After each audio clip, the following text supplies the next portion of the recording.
Emerging Valley, c'est bien plus qu'un événement, c'est un écosystème au service des entrepreneurs, des innovateurs, de la tech africaine et européenne qui, combinés ensemble, peuvent résoudre les problématiques qui se posent aujourd'hui en termes de souveraineté numérique, alimentaire.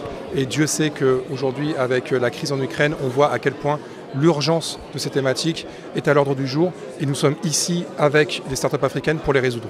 J'ai décidé en fait de lancer un projet au niveau du Cameroun qui permet d'apporter un peu d'avoir de l'impact en fait auprès des populations qui ont le moins de revenus, donc notamment les agriculteurs. Alors c'est comme ça qu'on lance Jangolo, qui est donc une plateforme qui connecte les acteurs des chaînes de valeur agrobusiness. J'ai créé Quilly en 2019, une entreprise qui est une marketplace B2B qui met en valeur les produits made in Africa.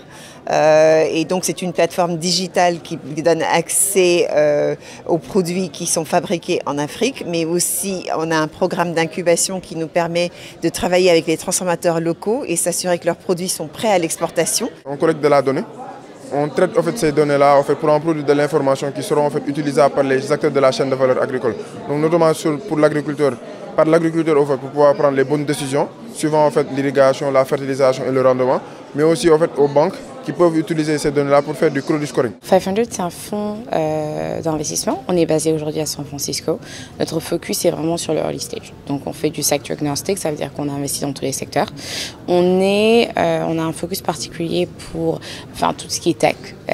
Et aujourd'hui, on investit dans plus de 80 différents pays. Notre portfolio s'élève à 2700 entreprises.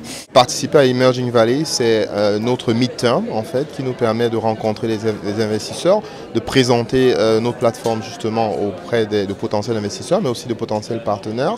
C'est un peu notre entraînement, notre vérification de notre progression en fait sur les derniers mois. Emerging Valley nous permet d'avoir ces conversations pour mieux nous comprendre. Je pense qu'il faut avoir ces conversations difficiles parfois, mais qui nous permettent de mieux nous comprendre pour pouvoir mieux nous exprimer et mieux travailler ensemble.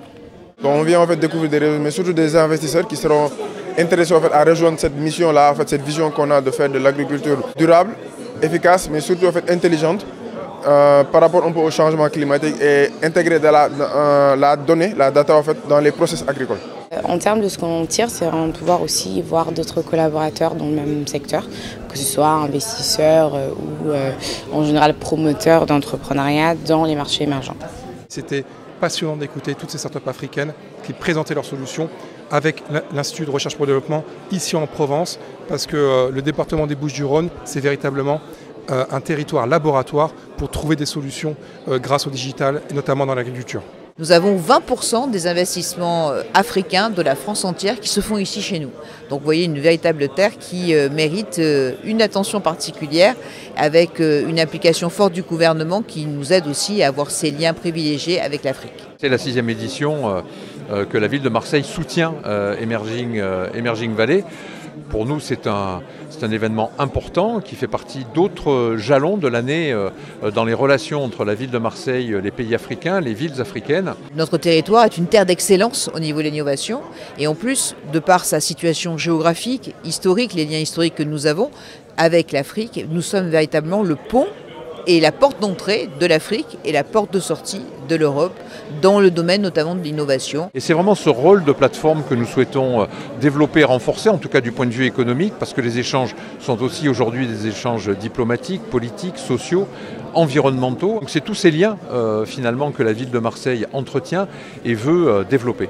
L'AFD, en tant que banque de développement qui travaille avec les États et les collectivités locales des pays étrangers dans lesquels nous travaillons, nous investissons 12 milliards d'euros par an dans les trajectoires de développement des pays partenaires de l'AFD. Et puis nous avons un réseau composé de 34 agences en Afrique, c'est une présence historique et massive sur le continent africain, qui sont autant de points de contact qui sont à la disposition des entrepreneurs via notre filiale Proparco, via notre filiale Expertise France ou via directement l'AFD pour répondre, orienter et présenter les programmes d'accompagnement des entrepreneurs femmes, hommes, qui portent des projets de création d'entreprises. Africa Link aujourd'hui est représenté par 10 ambassadeurs dans 10 pays africains différents. Nous sommes présents au Maroc, en Tunisie, au Gabon, au Cameroun et j'en oublie certains. Donc nous avons aujourd'hui 10 ambassadeurs. Nous sommes présents aussi au Benelux depuis peu. Nous avons aussi un ambassadeur au Benelux et nous sommes en train de créer une antenne d'Africa Link à Montpellier et une antenne à Nice. On veut continuer à développer des actions en Europe, mais aussi en Afrique, avec le Bootcamp Emerging Mediterranean. Pourquoi pas aller plus loin en Afrique subsaharienne. Donc 2023, nous sommes prêts à nous ouvrir à d'autres écosystèmes, Europe, Afrique, pourquoi pas d'autres parties du monde, pour pouvoir réunir ici à Marseille le meilleur de la tech à impact, de la tech au service du bien commun.